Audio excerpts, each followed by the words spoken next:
അപർണ, അതായത് നമുക്കറിയാം, നമ്മൾ തന്നെയാണ് AICC നടത്തിയ സർവേയുടെ വിശദാംശങ്ങൾ ഏതാനും ആഴ്ചകൾക്ക് മുമ്പ് UDF-മായി ബന്ധപ്പെട്ട്, അതായത് കോൺഗ്രസ് 30 C ക്ലാസ് മണ്ഡലങ്ങളുടെ പട്ടിക തയ്യാറാക്കിയിരിക്കുന്നു. അതിന്റെ വിശദാംശങ്ങളൊക്കെ പുറത്തുവിട്ടത്. അതിൽ ജയസാധ്യത കുറഞ്ഞ മണ്ഡലങ്ങളുടെ പട്ടികയിൽപ്പെടുന്ന സ്ഥലമാണ് കേരള കോൺഗ്രസ് കഴിഞ്ഞ തവണ കൂടി മത്സരിച്ച ഈ കോതമംഗലം നിയമസഭാ മണ്ഡലം.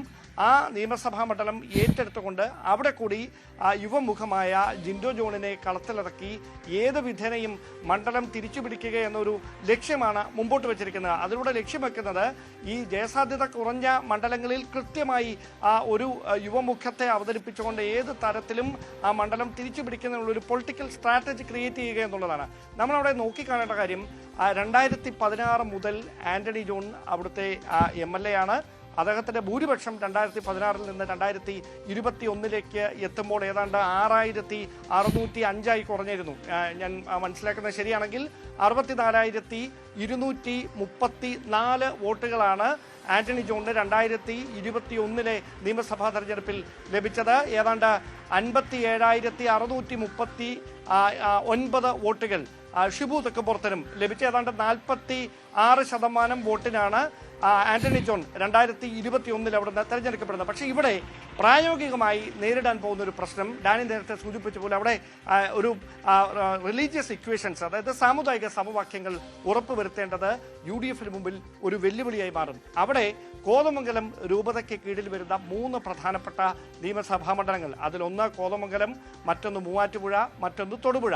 ഇതിൽ തൊടുപുഴയിൽ മാത്രമാണ് സീറോ മലബാർ സഭയുടെ പ്രതിനിധിയായി PJ ജോസഫ് മത്സരിച്ചത്. മറ്റ് 2 മണ്ഡലങ്ങളിലും, അതായത് മൂവാറ്റുപുഴയിലും അതോടൊപ്പം തന്നെ ഈ കോതമംഗലത്തും മൂവാറ്റുപുഴയിലും കോതമംഗലത്തും യാക്കോബായ സഭയുടെ പ്രതിനിധികളാണ് UDF ക്യാമ്പിന്റെ ഭാഗത്ത് നിന്ന് കഴിഞ്ഞ തവണ മത്സരിച്ചത്. അതിൽ സഭയ്ക്ക് ഒരു അസംതൃപ്തി ഉണ്ട് എന്നതാണ് ഇപ്പോൾ നടക്കുന്ന ഈ ചർച്ചകളുടെയൊക്കെ പ്രധാനപ്പെട്ട ഒരു അടിസ്ഥാനം. കാരണം ഒരു സീറോ മലബാർ സഭാംഗത്തെ തന്നെ കോതമംഗലം രൂപതയ്ക്ക് കൃത്യമായ സ്വാധീനമുള്ള ഈ കോതമംഗലം നിയമസഭാ മണ്ഡലത്തിലടക്കം ഒരു സീറോ മലബാർ സഭാംഗത്തെ തന്നെ മത്സരിപ്പിക്കണം, അല്ലെങ്കിൽ മത്സരരംഗത്തേക്ക് കൊണ്ടുവരണം എന്ന നിലപാടാണ് സഭയ്ക്കുണ്ടായിരുന്നത്. ഒരുപക്ഷെ കഴിഞ്ഞ തവണത്തെ ജയസാധ്യതകളെ പോലും പ്രതികൂലമായി ബാധിച്ചത് അത് തന്നെയാണ് എന്ന് സഭ രഹസ്യമായെങ്കിലും സഭാ വക്താക്കളടക്കം പങ്കുവെക്കുന്ന ഒരു സാഹചര്യമുണ്ട്.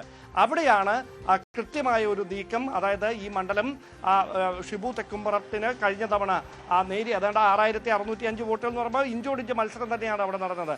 കേരള കോൺഗ്രസ് ഏത് വിധേനയും ആ മത്സരം ഈ മണ്ഡലം തിരിച്ചു പിടിക്കുമെന്ന് പറയുന്നത് കഴിഞ്ഞ തവണ അവിടെ സജീവമായ പ്രവർത്തനം കാഴ്ചവെക്കാൻ കഴിഞ്ഞ ഒരു വേരോട്ടം കേരള കോൺഗ്രസ് ഗ്രൂപ്പിന്, ജോസഫ് വിഭാഗത്തിനുള്ള ഒരു മണ്ഡലമാണ് എന്ന ഒരു കണക്കുകൂട്ടലിൽ തന്നെയാണ്. പക്ഷേ കോതമംഗലം രൂപതയുടെ ഒരു നിലപാട് ഈ വിഷയത്തിൽ നിർണായകമായി മാറും. അതുകൊണ്ടാണ് ഷിബു തെക്കുംപുറത്തിന്റെ സാധ്യതകൾ കോതമംഗലത്ത് എത്രത്തോളം എന്നൊരു ചോദ്യങ്ങൾ ഉയരുന്നത്. അങ്ങനെ വന്നാൽ സഭയ്ക്ക് കൂടി അഭികാമ്യനായ ഒരാളെ മത്സരരംഗത്തേക്ക് സജീവമാക്കേണ്ട സാഹചര്യം UDF-ന്റെ ഭാഗത്തു നിന്ന് വരും.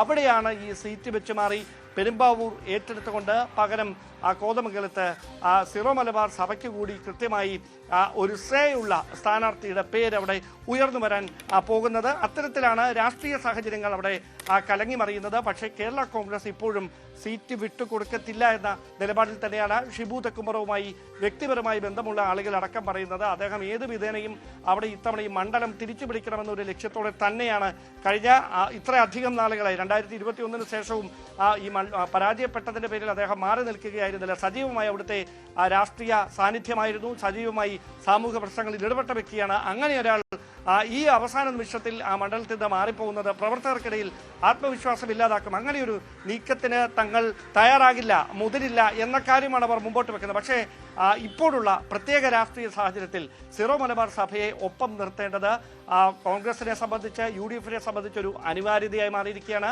അങ്ങനെ ഒരു ഘട്ടത്തിൽ കോതമംഗലം രൂപതയുടെ ഭാഗത്ത് നിന്ന് ഏത് തരത്തിലായിരിക്കും അവിടെ ഒരു ഇടപെടൽ ഉണ്ടാകുക എന്നതാണ് എടുത്തു പറയേണ്ട കാര്യം.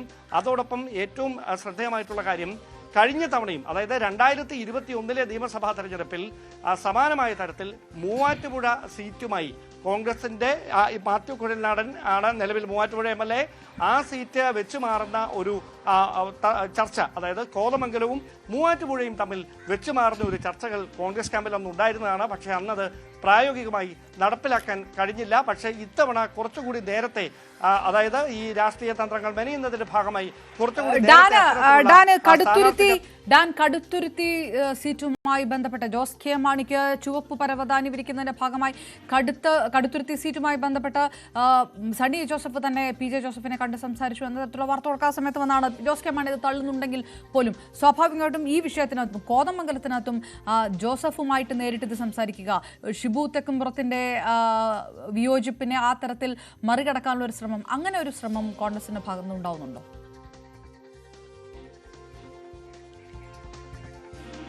അതിനുള്ള സാധ്യത തള്ളിക്കളയാനാവില്ല. കാരണം ഞാൻ അത് തന്നെയാണ് ആദ്യം സൂചിപ്പിച്ചത്. കോതമംഗലം സീറ്റിന്റെ കാര്യത്തിൽ UDF-ൽ പ്രത്യേകിച്ച് കോൺഗ്രസിൽ നിർണായകമായി മാറാൻ പോകുന്നത് കോതമംഗലം രൂപതയുടെ ഭാഗത്ത് നിന്ന് ഉണ്ടാകാൻ പോകുന്ന ഇടപെടൽ തന്നെ ആയിരിക്കുമെന്നതിനകത്ത് ഒരു സംശയവും വേണ്ട. കോതമംഗലം രൂപതയ്ക്ക് കൂടി അഭികാമ്യനായ ഒരാളെ അവിടെ സ്ഥാനാർത്ഥിയാക്കിയാൽ മാത്രമേ ജയിക്കാൻ കഴിയൂ എന്നതാണ് സഭയുമായി ബന്ധമുള്ള കേന്ദ്രങ്ങൾ മുമ്പോട്ട് വെക്കുന്നത്. കോൺഗ്രസ് ക്യാമ്പിനെ, കോൺഗ്രസ് നേതൃത്വത്തെ അടക്കം അവർ അറിയിച്ചിരിക്കുന്നത് അതുതന്നെയാണ്. അതുകൊണ്ടാണ് ഇങ്ങനെ ഒരു ചർച്ചയിലേക്ക് വരെ കാര്യങ്ങൾ എത്താൻ ഇടയായതിന്റെ അടിസ്ഥാനം എന്ന് പറയുന്നത് കോതമംഗലം രൂപതയുടെ ഭാഗമായി അവിടെയുള്ള രൂപതയുടെ സ്വാധീനം തന്നെയാണ്. നമുക്കറിയാം, യാക്കോബ സഭയുടെ പ്രതിനിധികൾ എറണാകുളത്തിന്റെയും പ്രത്യേകിച്ച് ഈ പെരുമ്പാവൂർ ഉൾപ്പെടെയുള്ള സ്ഥലങ്ങളിൽ കോതമംഗലത്ത് അടക്കം മൂവാറ്റുപുഴയിലടക്കം സജീവ സാന്നിധ്യമായി UDF-ന് വേണ്ടി മത്സരരംഗത്തുണ്ടായിരുന്നു. പക്ഷേ ഷിബു തെക്കുംപുറത്തിന് 2021 എത്തുമ്പോൾ 2016 ഭൂരിപക്ഷം അവിടെ കുറയ്ക്കാൻ കഴിഞ്ഞു. അതായത് 6605 ഒതുക്കാൻ കഴിഞ്ഞു. 42% വോട്ട് നേടാൻ കഴിഞ്ഞു എന്നുള്ളതൊക്കെ നേട്ടമാണെങ്കിലും ജയം എന്ന് പറയുന്നത് ഇപ്പോഴും അല്പമങ്ങ് അകലെയാണ്. അത് പുതിയ വോട്ടർമാരെ കൂടി ചേർത്ത് കഴിയുമ്പോൾ ഏതാണ്ട് 1,59,000 വോട്ടർമാരാണ് മണ്ഡലത്തിലാകെ എന്നാണ് നമുക്ക് മനസ്സിലാക്കാൻ കഴിയുന്നത്. അങ്ങനെയാണെങ്കിൽ വരുന്ന തെരഞ്ഞെടുപ്പിൽ സാമുദായിക സമവാക്യങ്ങൾ കൂടി ഉറപ്പുവരുത്തിക്കൊണ്ട് എങ്ങനെ കോതമംഗലം